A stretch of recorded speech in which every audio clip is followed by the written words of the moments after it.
2008 జనవరి నెలలో బీసీ దళపతి రాజ్యసభ సభ్యులు ఆర్ కృష్ణన్న గారు ఆమర నిరాహార దీక్ష చేపట్టాడు 5 రోజులు. దానికి కారణం నిరుపేద విద్యార్థులు ఉన్నత చదువులు చదవలేకపోతున్నారు, అట్లని బయటికి వెళ్ళి ఆత్మగౌరవంతో జీవించలేకపోతున్నారు, సతమతం అవుతున్నారు. ఈ సమాజానికి భారంగా లేక, తల్లిదండ్రులకు భారంగా లేక అగత్యాలకు పాల్పడుతున్నారు.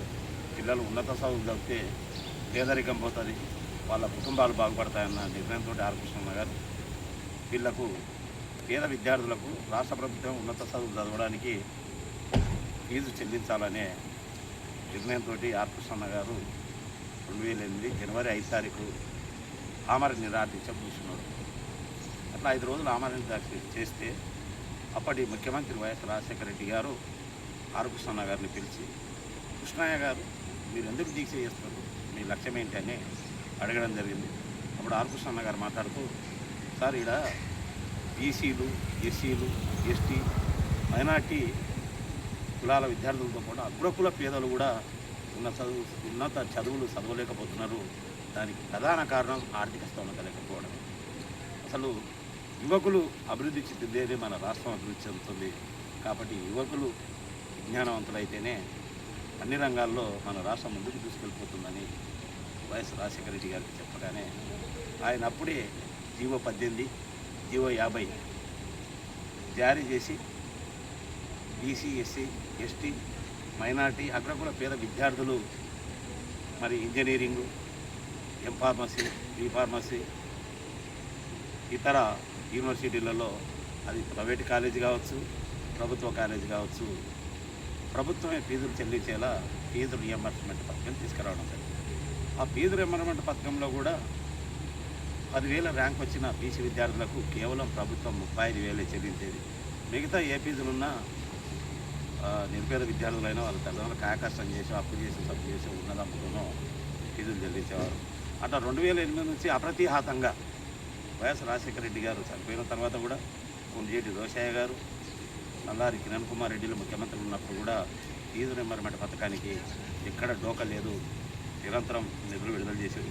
తెలంగాణ రాష్ట్రం ఏర్పడిన తర్వాత కూడా కేసీఆర్ గారు సహాయంలో కూడా ఫీజు రియంబర్స్మెంట్ బకాయి నిధులు లేకుండా విడుదల చేశారు. ఒక లాస్ట్ కేసీఆర్ గారు ప్రభుత్వం పడిపోయే ముందల దాదాపు ఒక 2,000 కోట్ల పైసలకు బకాయి నిధులు ఉండే. మరి ముఖ్యమంత్రి రేవంత్ రెడ్డి గారు ఎన్నికల ప్రచారంలో ఒక మాట చెప్పిండు, ర్యాంకులతో సంబంధం లేకుండా బీసీ విద్యార్థులకు పూర్తి ఫీజు బకాయిలు నేనే చెల్లిస్తాను చెప్పి అధికారంలోకి వచ్చారు. మరి ఫీజు బకాయిలు చెల్లించకుండా దాదాపు 8,000 కోట్ల బకాయిలు పెండింగ్లో పడ్డాయి. మరి ముఖ్యమంత్రి గారు ఫ్యూచర్ సిటీ కడుతుంటున్నాడు, శిలాఫలకాల మీద ఆయన పేరు చిరస్థాయిగా ఉండాలని. ఆ ఫ్యూచర్ సిటీ వల్ల బడబడ కాంట్రాక్టర్లకు 1,000 కోట్లు వస్తాయి, పెద్ద పెద్ద బడబడ పారిశ్రామికవేత్తలు ఆడ ఇల్లు కట్టుకుంటారు. కానీ పేదలకు ఏం ఉపయోగపడుతుందండి? ఒక పొట్ట కూలికి కూడా దొరికేది కష్టం యంత్రాలు వచ్చినాక. కాబట్టి ముఖ్యమంత్రి గారిని ఒకటే డిమాండ్ చేస్తా ఉన్నాం, ఫీజు బకాయిలు మీరు వెంటనే విడుదల చేయండి. మీరు ఫీజు బకాయిలు విడుదల చేయకపోవడం వల్లే ఈ మధ్యకాలంలోనే 15 ప్రైవేట్ కళాశాలల యాజమాన్యం హైకోర్టుకి వెళ్తే హైకోర్టు తీర్పు కూడా ఎట్లా ఉందంటే, విద్యార్థులతో మీరు ఫీజులు తీసుకొని గవర్నమెంట్ ఫీజులు మీకు ఇచ్చినప్పుడు విద్యార్థులకు చెల్లించండి.